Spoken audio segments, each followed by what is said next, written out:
And the biggest reason for that is because they kind of vary in length, and they happen so frequently. And when you look at EEGs, basically what we're doing is we're measuring all of the electrical currents of the brain. And what the physician at Quincy had said was that on Elena's EEG, she had some focal findings, okay? Meaning that there was, in a couple of different areas on the left side, he was seeing some of these sharp-looking discharges. However, what he did not see during that time is the staring spells, okay? During the EEG, he did report that she did have 2 staring spells, but the EEG was not abnormal during that time, which is a typical indicator that it represents seizures, okay? So just because someone has an abnormal EEG doesn't mean that they're having seizures, but it means that they are at risk. And 2 to 3% of the general population can have these abnormalities show up, but may never have seizures. On the flip side of that, 70% of our kids who have epilepsy, their tests are completely normal, okay? And so we really can't bank a whole lot on EEGs except for seeing the risk. But when somebody has a typical spell, and what Mom had alluded to is that the staring that she did see during that time was very brief, but it was typical. So on the other hand, when you have kids who report a lot of staring spells every day, the concern is for absence seizures, which are the very brief staring spells that can happen more so in childhood age, so more so like 4 and above. So she's kind of young for these, but it's not unheard of. But the problem I have with that is that the EEG does not have the findings that would be consistent with that type of epilepsy or seizures, okay? So I really don't think that she has absence seizures. So what's hard for me is to really kind of put this together to say for sure that this represents seizures. And what I think that we are more than likely going to have to do is to have Elena come into the hospital for a couple of days, hooked up to an EEG machine so that I can capture several of these and be able to say yes or no whether we think it's seizures, okay?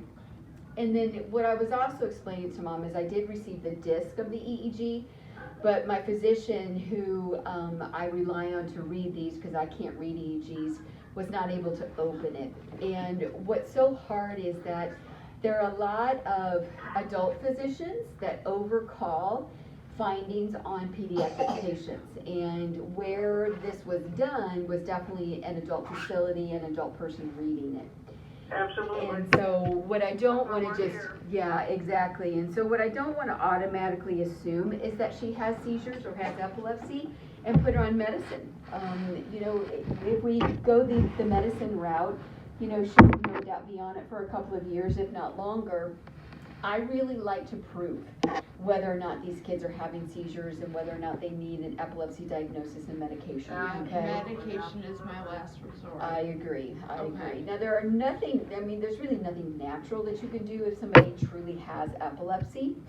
So epilepsy is defined as having 2 or more seizures that are not provoked. It's a clinical diagnosis, and so again, EEGs are not always helpful.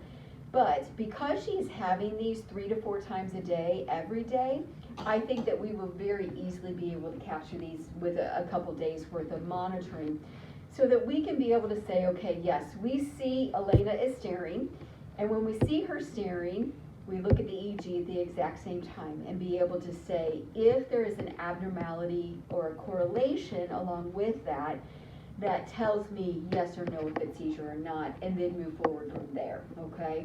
Okay, and if it's not a seizure, do we know what the other options are? So in general, it's usually, inattention issues or things like that. But things that are also going to be helpful for me, because I can't answer that until we capture them, okay? Okay. But what I would ask for all of you guys to do, because you're a big part of her life, is to, number 1, definitely document these, okay?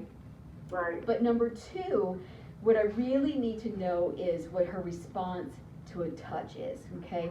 It sounds like everybody has done more noise-wise and not got a response.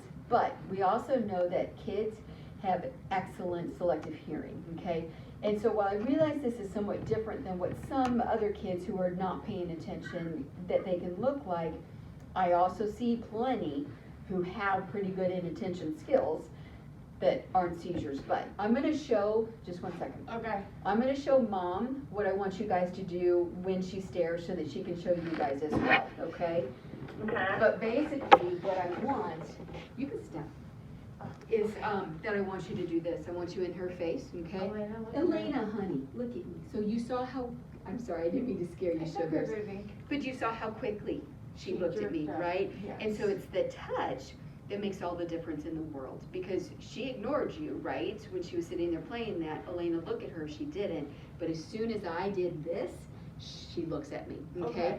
So that's what's gonna be extremely important for me to be able to somewhat distinguish seizure versus inattention, okay? Okay. Because it's the touch that makes all the difference in the world. So the reason why I want you guys to kind of keep track of it is because we want a really good number as to how often this is.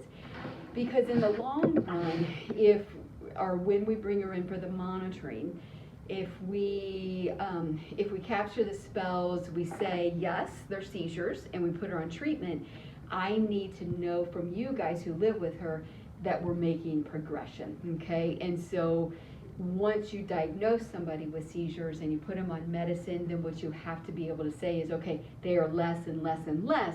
I had this documented and this is where we are now, okay? Does that all make sense? Yes, ma'am. Okay. All right, Marcia, does that make sense Yeah, to you? Yeah, do you have a sheet that you can hand us that tells us what we're supposed to do? I'll put that in the after visit summary. Yeah, put it in a printout and everything, yeah. Yeah, absolutely. And so what I think, again, where our next step is gonna be is I'm gonna send a requisition to Liz. She is the coordinator for our epilepsy admissions. Okay. And we're gonna set her up for 2 nights and 3 days, okay? Okay. You will stay with her, okay, the whole time, because you are the one that knows, right? Yes. And we'll be able to push a button for us to be able to move forward and capture these, okay? Okay. So Liz will contact you, we will get that set up, but in the meantime, At this facility or is it the hospital? it'll be at the hospital, Okay, okay? But in the meantime, you guys are gonna continue to kind of keep track of these for me, okay? Okay. okay. If after the video monitoring admission, if we see the abnormalities that was called in Quincy, or again, if she's diagnosed with epilepsy, my next step forward would be to go ahead and get an MRI scan. Let's look at the structure of her brain, but I don't want to do that right now, because again, that involves sedation, and it's a big process, okay? Right. Something that I don't want to put her through until I have documented proof that Yeah, that's where we need to so take we it. know what we're doing. Yep, absolutely, okay? Okay. And then once we do that, hopefully, Marcia, I'll have, kind of some better answers as far as, is this, more behavioral? Is this something that we need to look more into as far as what do the steering spells represent if they are not seizures, okay? Okay. Okay. What kind of time frame are we looking for the hospitalization after the holidays then? After the holidays, yeah. I know it's gonna be a few weeks. I really don't know the definite time frame. The last I heard, it was towards the end of January that That's they were okay. scheduling It things. is- Okay, It- yeah. it gives So me my time work to get schedule's pretty my- flexible now. Will they only let Lisa stay or can I stay also? It'll just be me. Yeah, they only like to have one person at the bedside.